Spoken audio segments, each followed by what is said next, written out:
Welcome to Bible Logos. I'm Tiandra Stroudin, your broadcast host, and I'm here today to bring you part 2 of a message.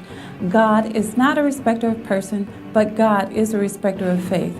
Please remember to like and share this message on social media with your family and friends. All right, here we go with part 2 of God is not a respecter of person, but God is a respecter of faith. In this particular episode, they call all the family in. They call his mother in, they call his siblings in, one brother who's adopted and a sister, and they want them all to be a part of this session so that Kevin can release the burden that caused him to be in that state. And so in this particular setting, he reveals for the first time to his mother and to his siblings that he always felt that Randall, his adopted brother, was mom's favorite. He grew up feeling like Randall was mom's favorite. He felt like the sister was dad's favorite, Randall was mom's favorite, and I'm just tagging along. Nobody loves me. Nobody cares about me. And what was interesting in this was that he continued to push his mom. He wanted her to just admit that you love Kev. Just admit that you love Randall more. Just admit that you love Randall more. And then she said something that was profound. And so I want to play that clip for us just now. You know what? I'm done, man. No, Randall. And cue Randall out the door. Cue mom chasing her favorite son. This is such a predictable movie. You are so predictable. You raise your voice to her one more time. All your children you love equally, right? That's what you keep saying. Do love all I'm my sure children that you the do. same. Wouldn't it feel refreshing, though, just to right here in this forum, because this is where you do that kind of stuff, to just tell everyone the truth, which is that you love Randall the most. He's your favorite, not right? True, It's Kevin. not true. That's absolutely It's ridiculous. Yeah, I'm not okay, it's gonna ridiculous. say And that, name me one thing Kevin. that you and I have.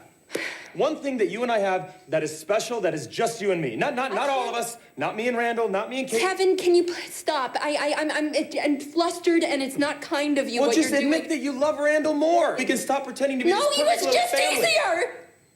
He was easier, and he didn't recoil when I touched him, and he wasn't some sullen teenager who was angry at me for no reason, and he didn't abandon me and move away after his father died. What struck me in this particular clip was when she said he was just easier. Those of us who have multiple children, don't even, just look at your lap. Just look down at your lap. Just look down at your lap.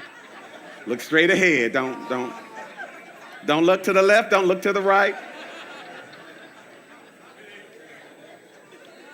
But you probably share the testimony that some of them are just easier.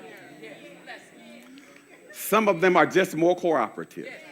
Some of them are just more trustworthy. Others of them are going to find trouble,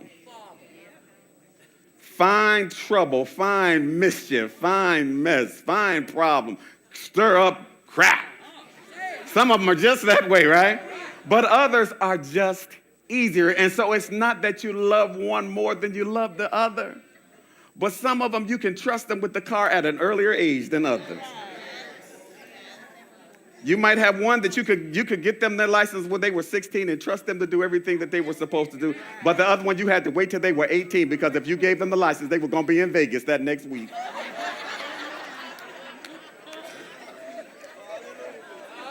So she points out that it was just easier. And when we look at ourselves and we look at our state with God and we wonder, sometimes we wonder secretly in the church because we don't want people to think that we got issues with God.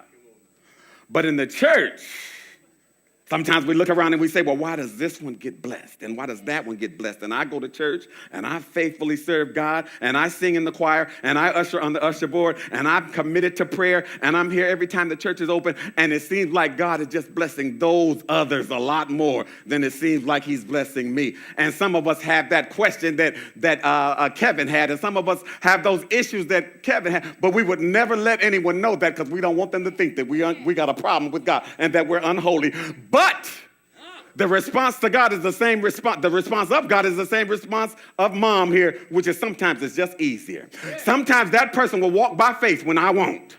Sometimes that person will trust my word when I don't trust his word. Sometimes that person will obey my word. It's just easier when the person will obey me. It's just easier when I tell the person to stop sinning, they'll stop sinning so they can pursue my blessing. It's just easier if I tell them to walk in forgiveness and they will walk in forgiveness, whereas somebody else wants to hold on to their unforgiveness and keep somebody in hostage and be mad and upset and frustrated all their life. God says it's just easier to favor some more than others, because the former are walking by faith while the latter are not. God wants his people to walk by faith. And I can show up for church every time, and I can usher and sing. I can alternate one Sunday ushering and the next Sunday singing. And if I'm not walking by faith, I'll still see somebody else get blessed, and I won't get it.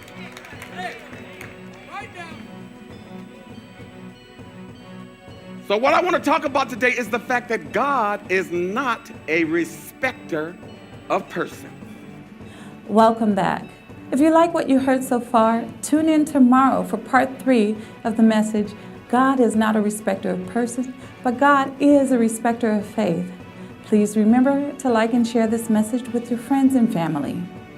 I am Tiandris Rowden, and I want you to remember that the sower sows the word. Therefore, it is with the same measure that you meet that it shall be measured unto you again.